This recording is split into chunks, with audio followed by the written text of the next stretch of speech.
We end up buying an aluminum 4-core rad off of Amazon. Let's unpackage what we got from Holly. One of these lights from Holly, $213. And I have to order 4 of them. The irony here. It doesn't even work. Square Body's back, baby.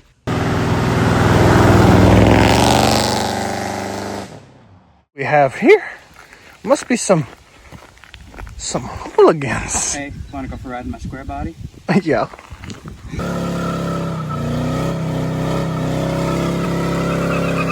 Kind of looking at the frame horns here. I think if they get a push out, that will kind of fix the problem. Go ahead and give that a twirl. And push on it. We have 27 5/8. Can't even make it up.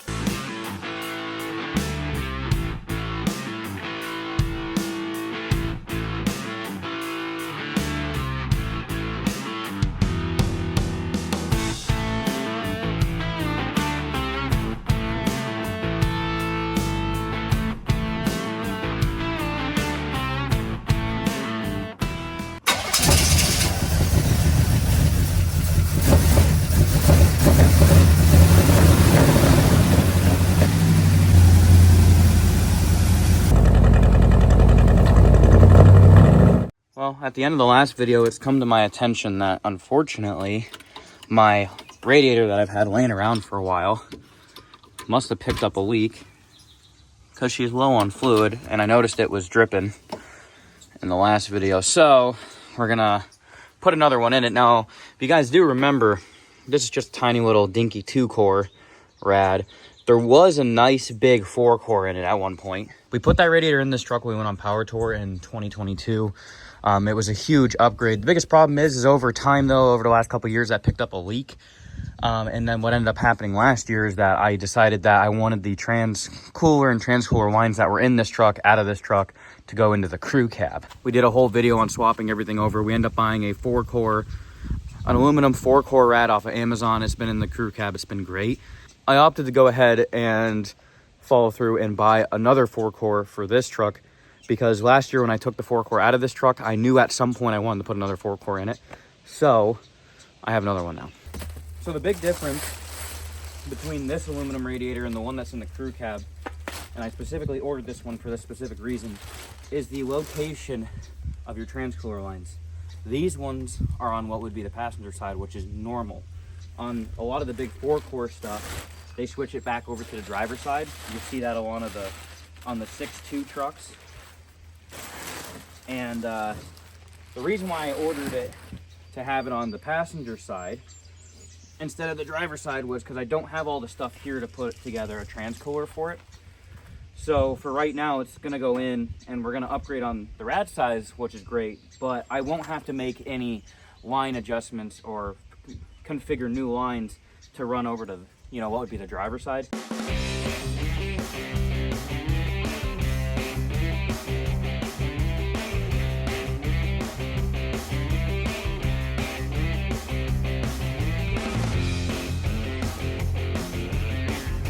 So got the old little 2-core rad out and have it next to the aluminum one here. The aluminum is a little taller, which is fine. It'll still fit, but it is the same width, which is nice. And as I was talking about before with the transmission cooler lines, they're on the same size, same depth, everything. So it should be really straightforward to get all of this together. The only thing we're gonna have to do is take this little plug out for our heater core return line. But besides that, like I said, it's all the same, and it's a big Hankin 4-core. And it was like $250, so not hateful.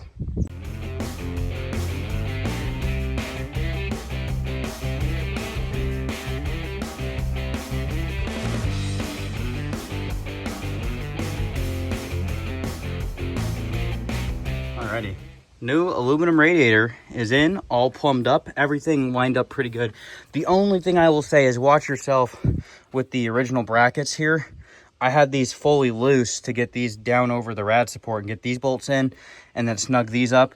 Honestly, I might go back later and gap these with something like a washer or something, take up that distance so it doesn't bend over the plastic as hard, but it's in there for now. And of course, when I say go back later, I mean Not at all. I've come to a point in my life where I say those things to make it sound good on paper, but in all reality, if I'm being honest with myself, probably won't ever happen, but we'll try to remember it's not going to happen. But let's fire it up.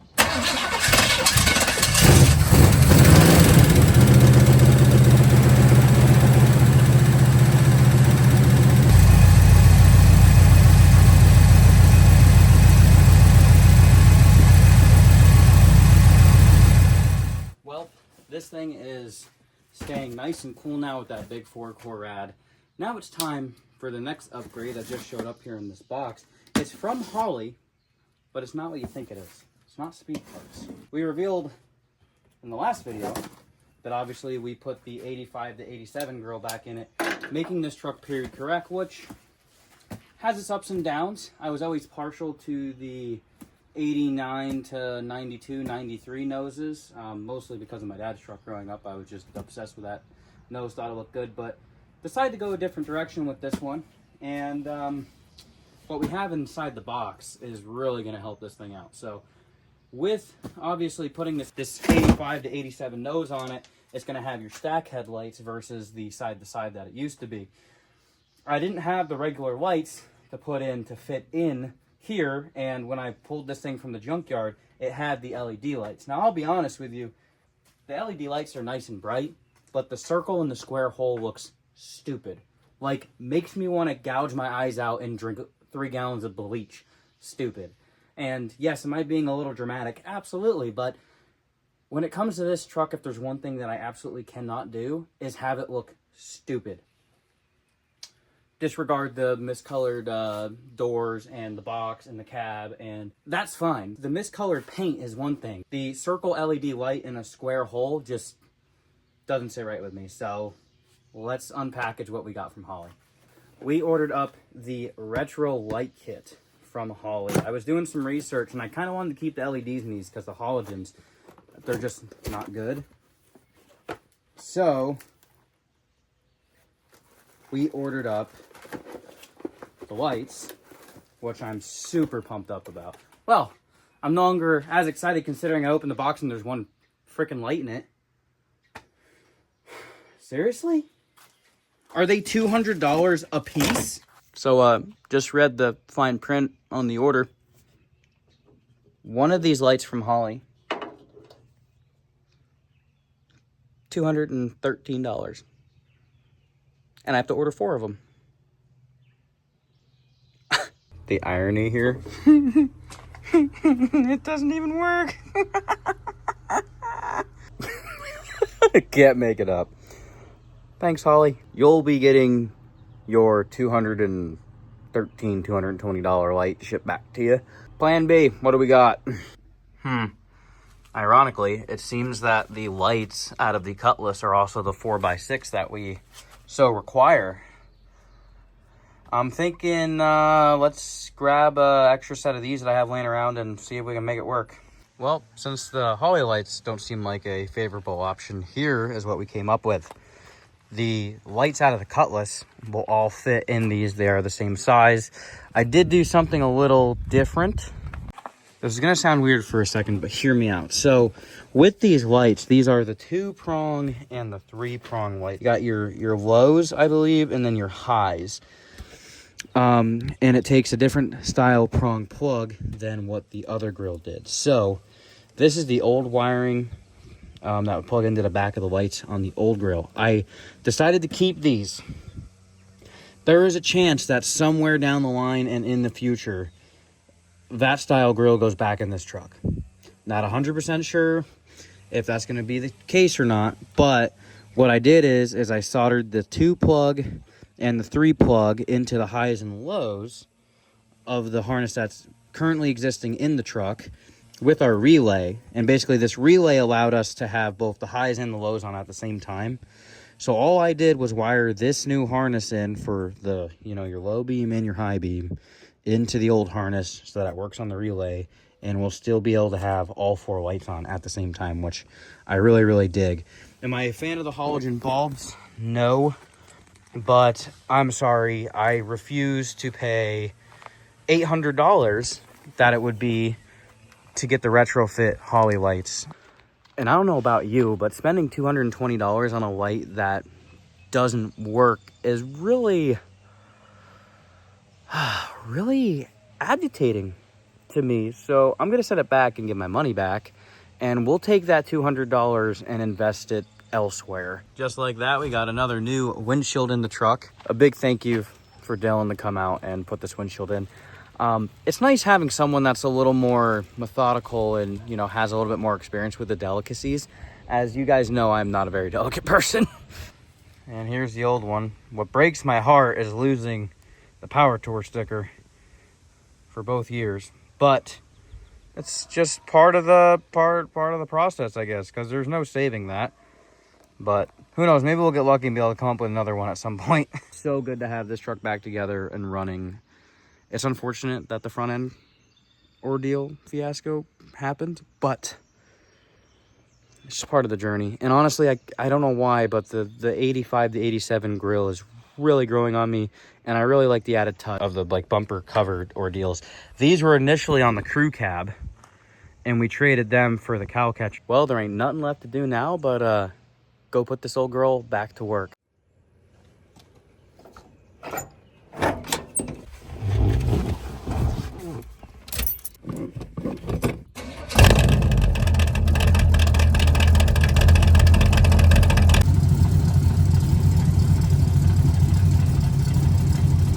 Do a fancy little video montage now like we did in the other video, and hopefully at the end of it I don't come back and say it rolled into a tree this time. Let's go.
Body is back together. I just love this truck. It just makes me so unbelievably happy when it's all together, running right. I've been driving this thing pretty much damn near every single day.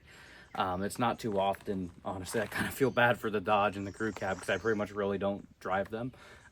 At least for the last month or so here since getting this thing back together. What's in the future for the Square Body here? Well, right now we're just running it as is. I'm not going to change a single thing. I know I've tossed around an engine swap. I know I've talked about some other things for this truck. At some point it'd be awesome to go through and actually paint it. That sounds like more of a joke than it actually does me saying something serious about it. So the future game plan for this truck, I guess, is I'd like to put the budget build 350 back together for it. Probably cam choice is going to be a little smaller. And then what I'd also want to do is I'm thinking about doing a gear ratio change in this truck. Currently has 323s in it. It's had it this whole entire time. It's a great cruiser, but the second you put a trailer behind this thing, it's kind of a dog. It's not a big cam. It's a 450 lift cam with a 218 duration at 50 on a 106 LSA.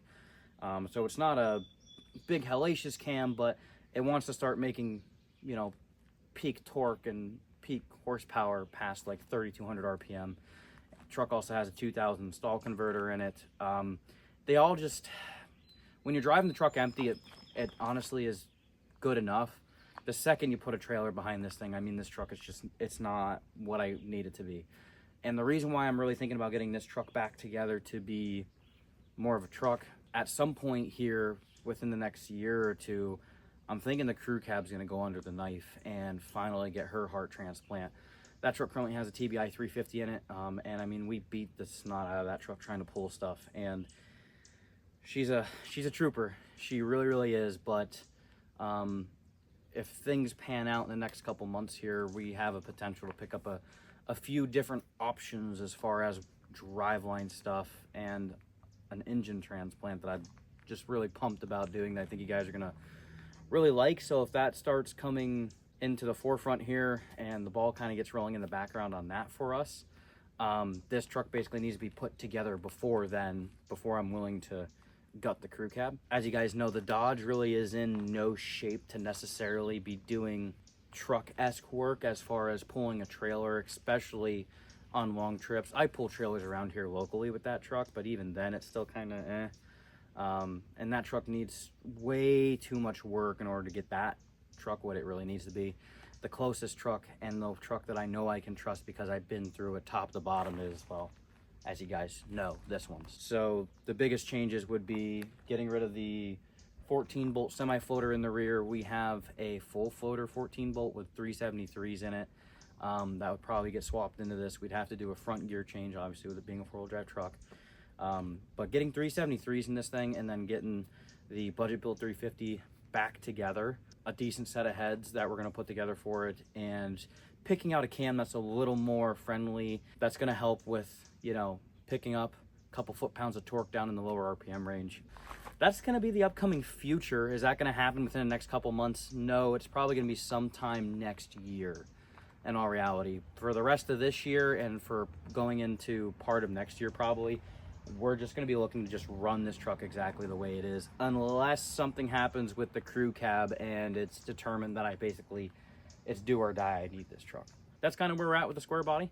And that's what we're going to be seeing in the future. But for right now, man, we're just going to get in this thing and we're just going to enjoy it. So I hope you guys are excited for that. You're going to be seeing it in the background as always. Let me know what you guys are thinking of this series build out. Something I've been trying to work really hard on here in 2026 is ultimately realizing that every other week when we post a video, it's kind of difficult if I'm posting a video on something different every couple weeks, just because the channel loses direction, and I can't be focused on something. The last about month and a half that we've been doing the 5-part series on this truck has been awesome for me because I've focused on this truck and getting this truck back together. There's been a couple other things that we've been working on in the background to get set up.